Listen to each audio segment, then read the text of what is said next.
একটা বাতিল মতবাদের খণ্ডন করেছেন। কি বাতিল মতবাদ? একটা বাতিল মতবাদ মানুষের মধ্যে আছে, সেটা ওই যুগেও ছিল, এই যুগেও আছে।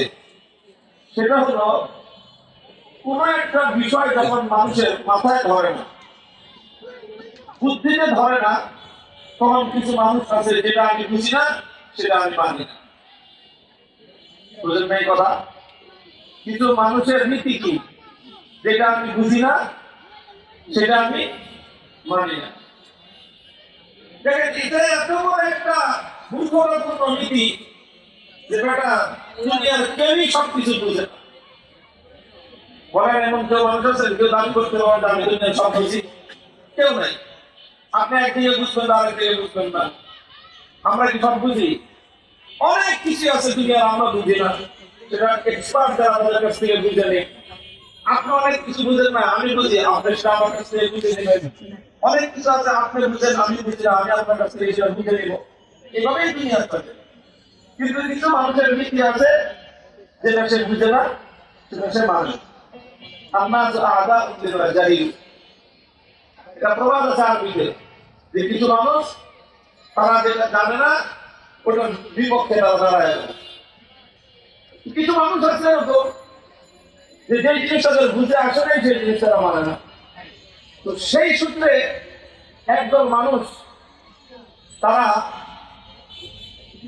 মানুষের আমল, মানুষের কথা, মানুষের কাজ, এটাকে যে আল্লাহ রাব্বুল আলামিন কিয়ামতের দিন পরিমাপ করবেন, ওজন দিবেন, এই জিনিসটা যদি বুঝে আসে যে মানুষের আমল আবার ওজন দেয় কেন।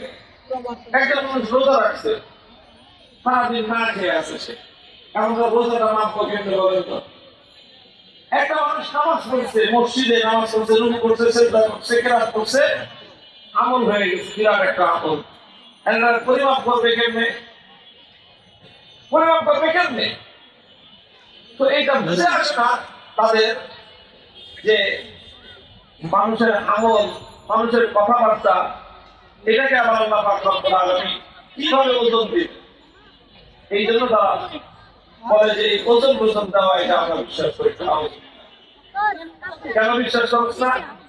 কেমন ওজন দিবে? রোজা ওজন দেয় কেন? মানুষ একজনকে গোপনে দান সৎকার করে দিচ্ছে, কেউ জানে না দুনিয়া, ওটা আবার ওজন দেয় কেন? একজন মানুষ আরেকজনকে গালি দিচ্ছে, এটা গুনাহ হয়েছে, এটা আবার ওজন দেয় কেন? যেহেতু বুঝে আসে না, এই জন্য তারা বলে যে আমল ওজন হবে, এটা আমরা মানি না। এদেরকে বলা হয় মুনকিরিন ওজন, ওজন অস্বীকারী সম্প্রদায়। ইমাম বুখারী রাহমাতুল্লাহি আলাইহি এই ওজন অস্বীকারী মানুষের আমল যে মাপা হবে, ওজন দেওয়া হবে, এই কথাটাকে যারা অস্বীকার করেছে, সেই বাতিল মতবাদধারী বাতিল পন্থীদেরকে খণ্ডন করার জন্য এখানে এই অধ্যায় তিনি উল্লেখ করেছেন,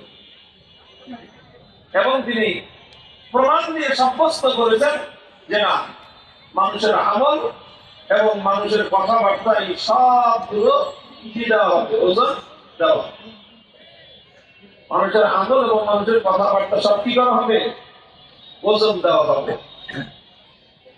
এখন কেমনে ওজন দিবে? ওজন দেয় ক্ষেত্রে ভাই, সব জিনিস তোমার বুঝে আসবে এটা কোনো জরুরি না। লইরো না, মাথা সোজা করে রাখো। সব জিনিস মাথা সোজা করে রাখো, আমি এটা তোমার মাথার উপর রাখি। অস্বীকার করাটা, এটা এর মতো বড় নির্বুদ্ধিতা পৃথিবীর আর কিছুই।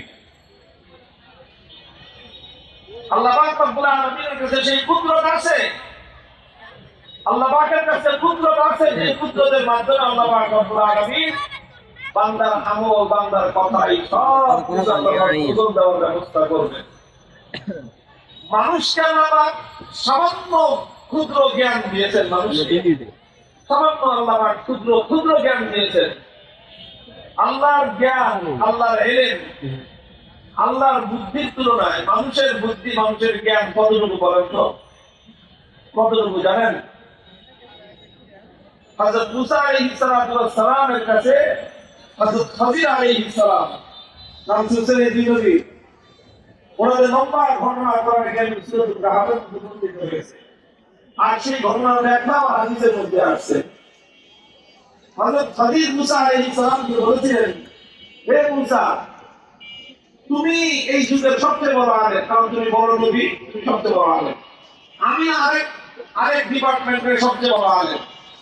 তোমার এলেম, আমার এলেম, আর তোমার মতো আমার মতো সারা দুনিয়ার সব আলেমদের এলেম যদি এক পাল্লায় একসাথে করা হয়, এক জায়গায় জমা করা হয়, তো আমাদের সকল এলেম গুলো আল্লাহ পাকের যে মহা এলেমের যে সমুদ্র আছে, সেই সমুদ্রের তুলনায় আমাদের এলেম কতটুকু জানো? কতটুকু?